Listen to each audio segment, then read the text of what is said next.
Otep, bien-aimés frères et sœurs, vous connaîtrez la vérité et la vérité vous affranchira. Ça, c'est pas moi qui le dis, c'est la Bible qui le dit. Mais moi, je vous dis mieux.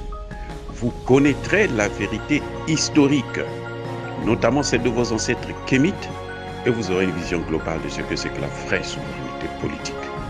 J'ajoute, vous reviendrez à la spiritualité africaine ancestrale et vous comprendrez les enjeux de l'indépendance économique.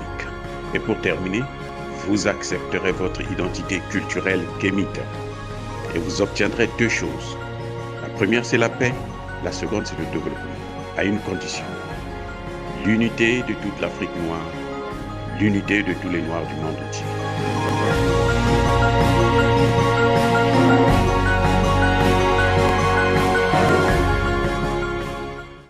Otep à tous, bienvenue sur la chaîne des panafricanistes, par essence, par conviction et par excellence. Celle des citoyens kémites par nécessité et obligation de combat. Nous sommes une chaîne qui n'est guidée que par nos ancêtres, et rien que par les ancêtres qui appartiennent à l'égrégore du monde noir. Par conséquent, nous ne croyons en aucun Dieu venu de l'étranger. Toutefois, cette vidéo n'est aucunement destinée à inciter à la haine ou à la violence, car nous menons un combat politique, géopolitique et géostratégique contre l'impérialisme, le colonialisme, le néocolonialisme et l'endocoloniat, sur la base du principe fondamental qui nous a été légué par nos ancêtres kémites, qui est celui de la Mahat, c'est-à-dire vérité et justice. Vous et moi, sommes en droit de connaître la vérité, afin que justice soit rendue à l'Afrique. Nous apportons donc une modeste contribution dans cette noble lutte en faveur de la souveraineté, la dignité et l'unité africaine. Et ça, c'est le panafricanisme. Oh, bien-aimés frères et sœurs, nous n'avons pas oublié le franc CFA. Nous devons revenir là-dessus pour essayer d'expliciter un peu ce qui se passe. J'ai eu l'occasion d'échanger avec un fameux économiste, je dis bien fameux économiste, puisqu'on le prend pour un économiste qui n'est pas en réalité, ou qui a des difficultés, c'est un répétiteur, et ça c'est le grand problème des intellectuels africains. J'ai eu à échanger avec lui sur une chaîne de télévision. Je disais, les gens au Congo-Brazzaville sont en train de jubiler puisque le prix du baril de pétrole est en train d'augmenter. Ils disent qu'ils vont s'enrichir encore. Et moi, je disais que tout ça, ça ne changera rien si nous sommes toujours dans la zone franc CFA. J'expliquais donc que le CFA, c'est une monnaie nazie parce que c'est le modèle de Hitler que le général de Gaulle a échangé, a transformé, a imposé aux pays africains. Et lorsque il a créé ce franc CFA qui s'appelle exactement Colonie française d'Afrique, il y avait 3 personnes. Le général de Gaulle lui-même et 2 autres Français. Il n'y avait aucun Africain. Mais il y avait un de ces Français qui représentait l'Afrique. Vous voyez? Donc, les 3 se décident, ils signent pour nous et on nous impose ça. Aucun chef d'État africain, aucun leader africain n'a signé les accords de la création du franc CFA. Ça nous a été imposé purement et simplement. Déjà là, ça montre qu'il y a quelque chose de pas net, quelque chose qui viole la souveraineté. Nous avons tous vu, j'étais à l'époque en France, je préparais ma thèse de doctorat, lorsque les Français sont rentrés dans l'euro, lorsqu'il y a eu la création de l'euro. Il y a eu un référendum, tout Français est allé voter pour dire s'il est pour ou contre d'abandonner donc le franc français pour utiliser maintenant l'euro. Et la majorité s'est prononcée.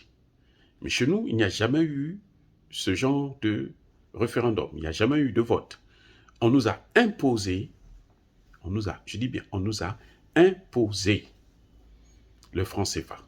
Et maintenant, pour garantir notre souveraineté, assumer notre souveraineté, nous devons commencer par la souveraineté monétaire, ensuite la souveraineté politique, ensuite la souveraineté sécuritaire, avant de se sentir vraiment indépendant.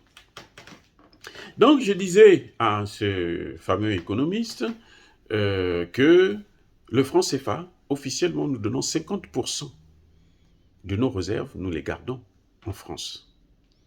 Et que la France, le fait que c'est elle qui fabrique notre monnaie, nous prélève encore 15% de nos réserves. Ensuite, puisque la monnaie est fabriquée chez elle, nous payons des taxes et ça s'élève entre 9 et 10%. Donc, en quelque sorte, 75% de nos réserves doivent aller en France. Ils sont gardés par la France. Et à cet économiste, ce petit économiste, parce que pour moi, un économiste, un intellectuel, c'est celui qui vient changer les choses. Quand il se dit « je suis économiste », il doit nous apporter une nouvelle théorie économique qui peut permettre à l'Afrique de se développer. Mais si c'est venir nous réciter les cours qu'ils ont eus en licence ou en maîtrise, je pense que ça, c'est de la comédie. Et nous n'avons plus le temps pour ça. Ou encore, aller voir le Fonds monétaire international. Vous savez, il faut négocier avec le Fonds monétaire international. Ce n'est pas parce qu'on parle de macroéconomie ou de microéconomie que l'on est un économiste. Non. Si on est un économiste garage ou un économiste répétiteur, on ne sert à rien pour l'Afrique. Je suis désolé, mais c'est ça. Parce que nous avons assez souffert pour que nos intellectuels puissent continuer à aller écouter ces théories qui nous ont conduits dans le gouffre. Vous avez les programmes d'ajustement structurel qui avaient été imposés par le FMI et la Banque mondiale, les privatisations qui avaient été imposées par le FMI et la Banque mondiale, nous causent aujourd'hui de gros problèmes. L'interdiction d'investir dans le domaine de la santé et de l'éducation, ça nous pose aussi de très gros problèmes. C'est pour ça que nous sommes en arrière maintenant, alors qu'on avait déjà un système éducatif qui était assez florissant. Mais on a négligé ces deux côtés, l'éducation et la santé. Pourquoi? Parce que nos programmes doivent être dictés par celui qui a l'argent. Et à cet économiste de me dire que je ne connais pas ce que c'est que la parité. Et il expliquait que nous, quand nous voulons acheter en France, plutôt en Chine par exemple, il faudrait que on ne peut pas le faire avec le franc CFA, on doit utiliser l'euro. Et donc, nous devrons prendre, c'est pour ça que nous devrons laisser notre argent dans ce qu'on appelle le compte d'opération justement. Et moi je dis c'est faux.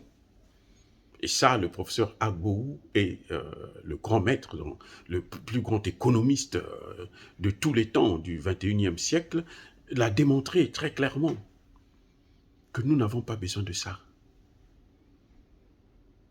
Et quand il dit ça, ça veut dire qu'il est même, il contredit la thèse d'Emmanuel Macron. Parce que Emmanuel Macron a lui-même pensé que le franc CFA, ce n'était pas une bonne monnaie pour les Africains. Quand il est allé décider de créer l'ECO avec Alassane Ouattara, c'est vrai que l'ECO c'est pire encore, hein, parce qu'il n'est pas trop intelligent pour nous apporter quelque chose de nouveau. C'est ça justement, c'est le manque d'innovation qui fait ça. Mais au moins, il a reconnu que ce n'était pas bon. Alors que 3 mois plus tard, Alassane Ouattara, au perron de l'Élysée, nous disait que c'était une bonne monnaie. Vous voyez, donc lorsque cet économiste me dit que nous avons besoin de ces comptes d'opération, moi je dis non. Je me base sur la thèse du professeur Agbohou. Je dis non, absolument non. Nous sommes capables de garantir notre monnaie nous-mêmes parce que nous avons des matières premières. Nous avons l'or, nous avons les diamants, nous avons tout pour garantir notre monnaie. On n'est pas obligé. Et ce que lui, il oublie, hein, j'ai pas eu le temps de lui expliquer tout ça parce qu'on était sur une chaîne de télévision et le temps était très limité. Mais ce qu'il oublie, c'est que ce système-là permet à la France d'avoir 500 milliards de dollars chaque année, comme ça, cadeau, qui vient de l'Afrique. Et c'est ce qui nous empêche de se développer. Et vous savez quoi? C'est pas moi qui ai sorti, c'est l'Allemagne qui a sorti. C'est sorti en Allemagne. Le gouvernement italien l'a reconnu que la France continue à nous coloniser. C'est pas moi qui invente ça. Et nous avons une sœur, le docteur, je pense c'est Arikana, qui était ambassadrice de l'Union africaine ici à New York, plutôt aux Nations, plutôt à Washington. Lorsqu'elle a sorti ça ici, le lendemain, Emmanuel Macron a appelé Macky Moussa Faki pour la virer de son poste d'ambassadrice. Eh oui, c'est parce que c'est des choses que les Français n'aiment pas entendre. Donc les seuls qui peuvent parler de ça, ce sont nous, les intellectuels engagés et indépendants. Mais quand vous entendez quelqu'un soutenir le CFA, c'est que soit il est malade, soit il ne comprend rien du tout, soit il est corrompu. C'est un agent français, ce sont des endocollants. Mais les gens sérieux, clairs, nets, ils ne vont pas accepter aujourd'hui de continuer à soutenir une monnaie qui s'appelle clairement colonie française d'Afrique. Nous ne sommes plus les colonies de la France. Donc il faut sortir de tout ça. Et c'est ignorer que ce système a été inventé par Hitler. Et que quand on prend ce système, on l'utilise, c'est qu'on est nazi. C'est pour ça que j'ai toujours dit que le général de Gaulle, c'était un génocidaire. C'est un génocidaire, puisque le crime de génocide est imprescriptible. Donc c'est un génocidaire. C'est à cause de cette monnaie qu'il nous a imposée et qui cause des dégâts. Mais alors, des millions de personnes n'arrivent pas à se développer à cause de cette monnaie. Donc voilà pourquoi je voulais rappeler aux Africains que, oui, pour les pays producteurs de pétrole, le pétrole va augmenter. Mais nous ne gagnons rien. Parce que lorsque on vend le pétrole, maintenant c'est à 150 $, 75% doit rester en France. La France nous donne à peine 25%, c'est avec ça que nous devons vivre. C'est avec ça que nous devons payer notre dette. Et c'est avec ça que nous devons financer l'industrialisation de nos pays pour apprendre, pour commencer à créer des richesses. C'est ça qui entraîne le développement.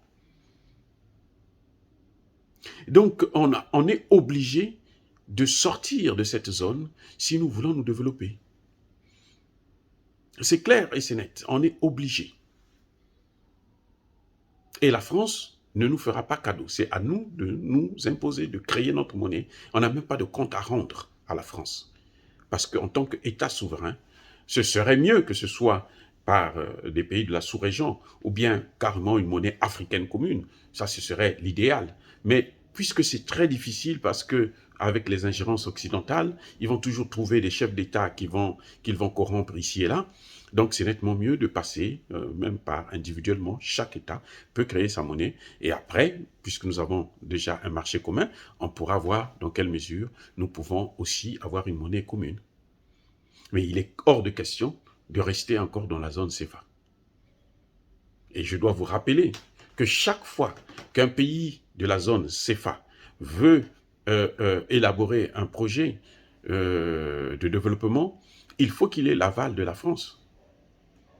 S'il n'a pas l'autorisation de la France, il ne peut pas mettre en place un programme, un projet de développement. C'est pour ça d'ailleurs que nous ne nous développons pas, parce que la France nous freine toujours lorsque elle constate que ces projets-là peuvent nous permettre de nous développer. Imaginez, par exemple, le fait que nous sommes des pays producteurs de pétrole. Gabon, Cameroun, Angola, tout le golfe de Guinée, là, il y a du pétrole. Mais si ces pays-là décident d'avoir des raffineries, dans chaque pays où on identifie quelques pays qui vont avoir des raffineries, mais ça va être des milliers d'emplois qui vont disparaître en France. Ils ne peuvent pas accepter ça. Donc, ils vont boycotter le projet parce que nous, pour nous industrialiser, nous avons besoin des machines. Et il faut les acheter à l'étranger. Et il faut les acheter avec des devises. Les devises, c'est la France qui nous les donne. En fait, ce n'est pas elle qui nous les donne, c'est nos devises à nous. Et ce qui se passe, c'est que quand elle dit qu'elle nous donne, en fait, elle nous prête ça et nous devons rembourser ça. Eh oui, voilà ce qui se passe. Quand vous apprenez que tel pays africain est allé, notamment les pays francophones, est allé en France, est endetté, on ne lui donne pas l'euro, on lui donne le CFA. Donc notre monnaie à nous-mêmes qu'on lui donne et on lui demande de rembourser cet argent avec des intérêts. C'est pour ça que la dette africaine ne peut pas prendre fin tant que nous resterons dans le système du franc CFA. Oh, bien-aimés frères et sœurs, est-ce que dire cela, c'est inciter à la haine ou à la violence? Non. Nous sommes une force tranquille qui assume ses propos. Ya Bakolerve, ya Malembe, j'ai dit.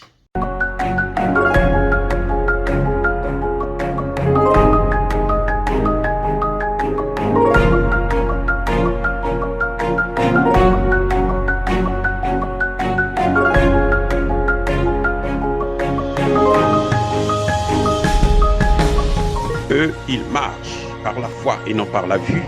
Mais moi, je vous conseille vivement de marcher par la connaissance scientifique et historique, notamment celle de nos ancêtres kémites, par les 5 sens et par l'intelligence. Otep, vive l'Afrique éternelle et que Dieu vous bénisse. Abou Apia.